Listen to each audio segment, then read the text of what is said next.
All right, let's see. Where did it all start for me? I think fitness really started for me when I was a teenager.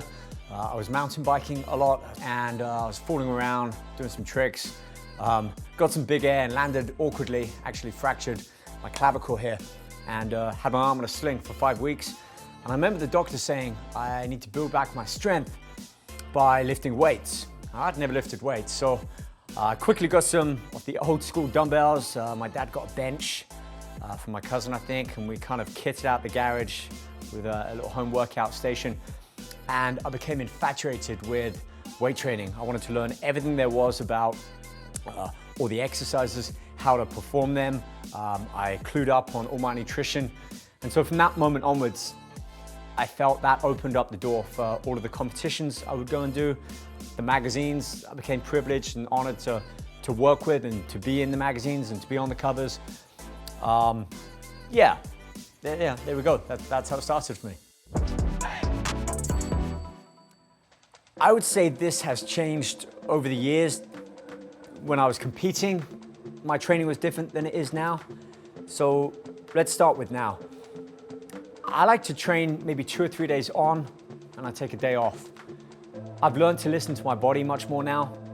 For example, if I train chest and maybe arms, some triceps on a Monday, Tuesday I might go to legs and focus on legs, maybe a more lighter, higher volume because I hit my upper body with such intensity and I've learned the value of rest and recovery.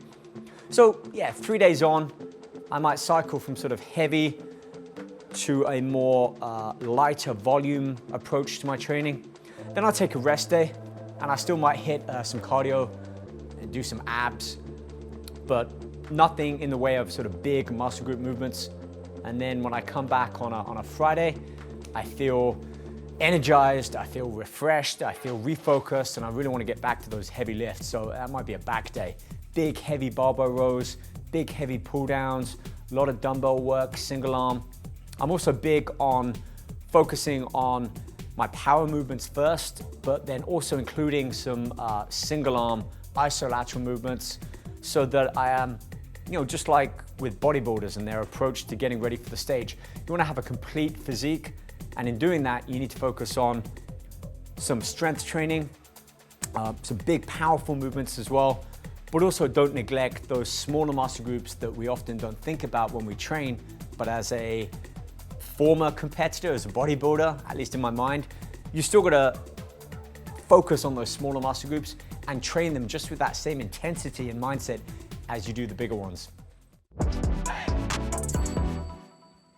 My favorite muscle group to train is probably my arms. And I think that's because you can see the arms when you train them.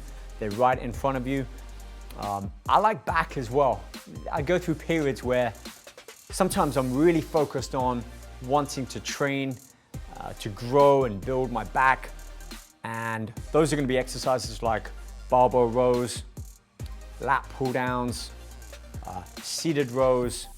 So I'm big on all of those, but I think biceps have to be one of my favorite muscle groups to train. And in the way of exercises, preacher curls. I love to isolate my biceps, especially towards the end of a workout. Powertec's got a great curl machine attachment. It's kind of like a preacher bench that you can adjust the angle of the pad. I love working both arms on there. And then one thing that I guess not many people know, you can take off the handle. I put a chain and a single handle on there. And you can get some really great single arm, isolated exercises that really I can't replicate in the gym. So yeah, biceps are probably my current favorite muscle group to train. Although I do train every muscle group, legs, back, shoulders, chest, abs, I still have that bodybuilding mentality when it comes to what I'm training in the gym and within my workouts. A question that I get asked a lot is, what's my preference when it comes to free weights, machines, and cables? And my answer is always the same. I focus on all three of them. I don't believe that one is necessarily better than the other. There's a different reason why you might focus on free weights. You can move more weight, you can increase the micro tears in the muscle to a greater degree. Therefore, if you're lifting heavy weights on free weights, you can basically build the most amount of muscle that way. Machines I love for the ability that they can truly isolate a muscle. They often have a strict range of motion. And then cables provide a consistent amount of tension on the muscle from start to finish. Unlike free weights or machines, another example being a barbell curl. If I'm doing a curl with a dumbbell or a barbell, I have less resistance on the muscle here because my arm's at full length compared to when I'm going through that contraction. And again, at the top, I'm almost resting that weight on my forearms in that joint. It doesn't have the same effort on the muscle. But with cables, as soon as I start to go into that action of curling, that weight is being lifted on the weight stack. And so all of that work and effort is on my biceps. All three have their benefits, and I just utilize them in a way where I start with my free weights, machines, and on cables. When it comes to my favorite Powertec machine, the one that I always use is the levergym, the Workbench levergym. I think this is such a versatile piece of equipment. So many different exercises that I can do just on that one station.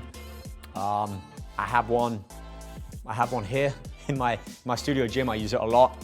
I also have one at home. So no excuses why I shouldn't be working out or I can't be working out on a daily basis. You got the bench in it, you got cable access, so you got your pull downs, tricep press downs, lower cable, which I love for my seated rows, bicep curls on there as well. And the lever arms make chest day, back day, shoulders so much easier, especially with being able to focus on independent arms. That's something that most commercial gyms don't have. So using Powertec at home or in my private gym, it opens up a greater range of exercises that I can do and therefore work the muscle in different ways, stop me from becoming stagnated in my workouts, add new variations and new types of exercises, new movements in how I work the muscle into my workout regimes that I wouldn't really be able to do at the gym. My second favorite, and it's a close second favorite, is probably the compact leg sled. Kind of like a hack squat, a lot less pressure on the knees compared with, let's say, a barbell squat. And I like this because it really allows me to change my foot position on that foot plate so I can work different regions of my quads than I feel I can when I'm doing barbell or even a leg press. The calves as well, it's got this really great calf block that allows me to ultimately perform bent knee or a straight leg calf raise, which works the soleus and the gastrocnemius, so I get to really focus on which of those muscle heads I really want to work. And it's just easy, it's a pretty small footprint. So yeah, lever gym and compact leg sled would be my top two. You know, I think we can all agree that over the last couple of years, there's been a big change in how we approach fitness. Gyms are easy because you just go in there, they've got everything set up.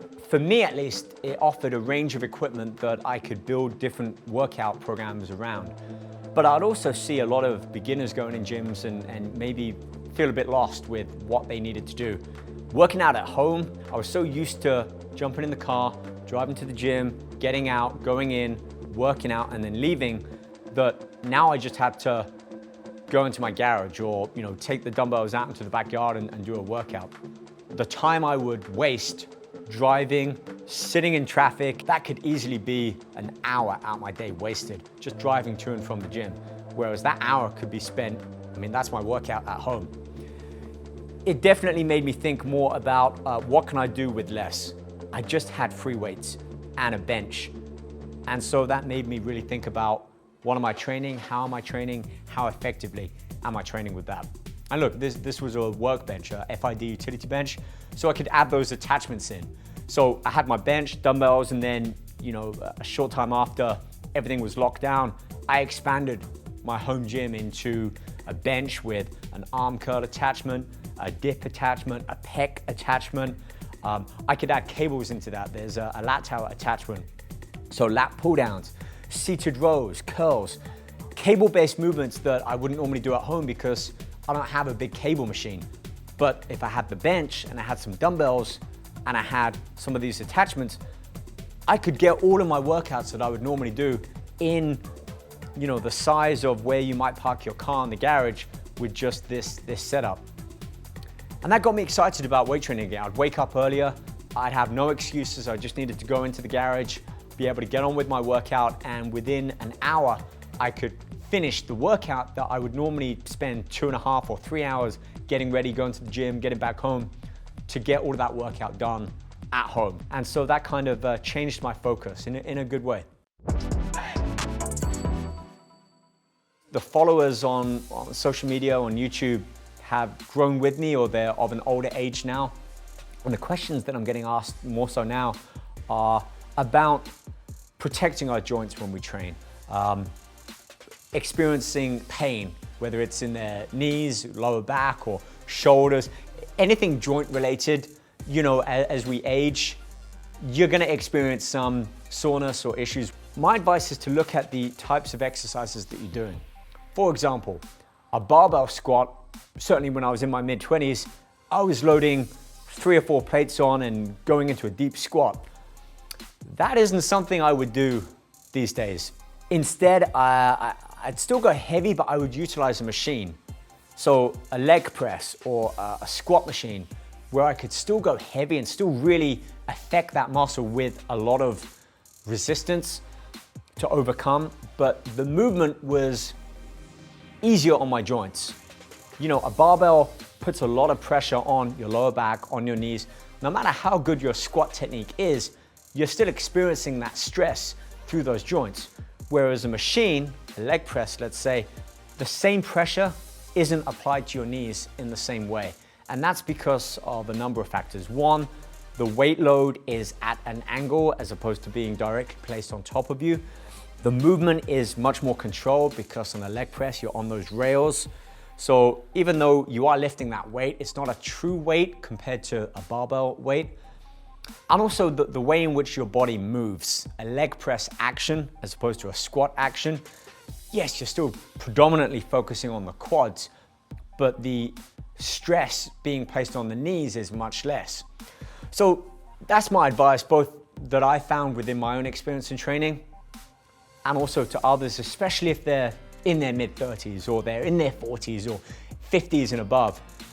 Include free weights for muscle building and strength training exercises, but build most of your workouts around machine-based exercises so you can still handle large amounts of weight safely and efficiently, but you're reducing the impact of that stress on your joints so that I can continue to train like this for many years, many decades to come, and still have that same passion that I know I started with, and I know I still have it now.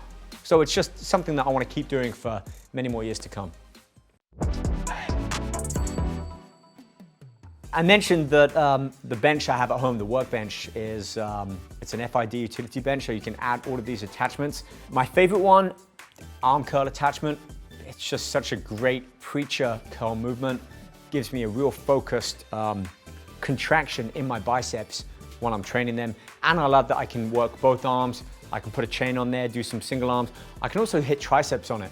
I turn around on the bench, lean my back up against that back pad, and with a rope attachment and that chain, I can hit a really great overhead extension. So that, also the dip machine.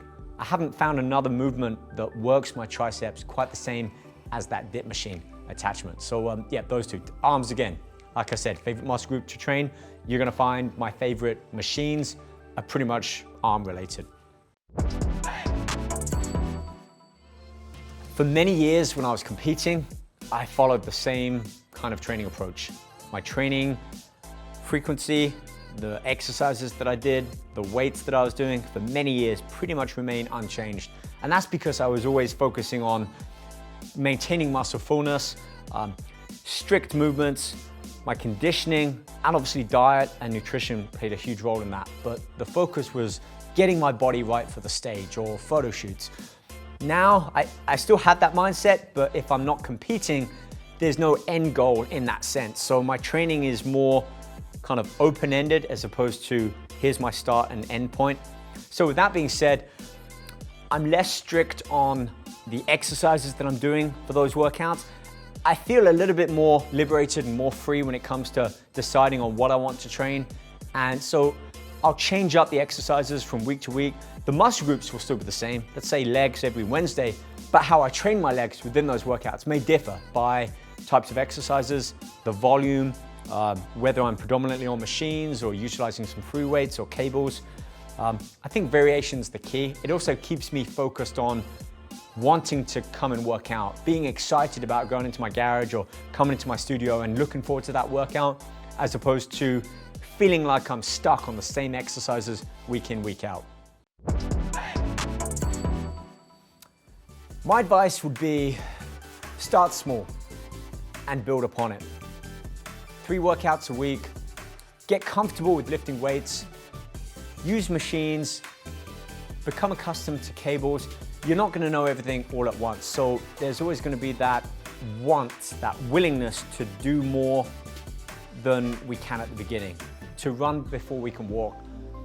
But learning the fundamentals, learning about proper form, muscle contraction, that mind-muscle connection, feeling the muscle work with the exercises that you're doing, that's the first step. Once you've mastered that, you can start to expand on the types of exercises, the frequency, the intensity. But until you master the basic fundamentals of weight training, then there's no point doing that. And so when you start to combine all of these different factors, you get a much better idea of the bigger picture. There's not one particular thing that will take you from start to finish. It's all of these elements that you've got to bring in and learn and understand over time. So find yourself a great teacher, coach, mentor. Feel free to reach out to me on any of my social medias with any questions that you've got.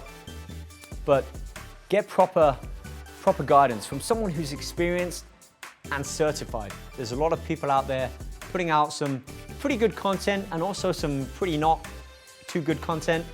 And I think it's easy to get lost in this wash of information out there.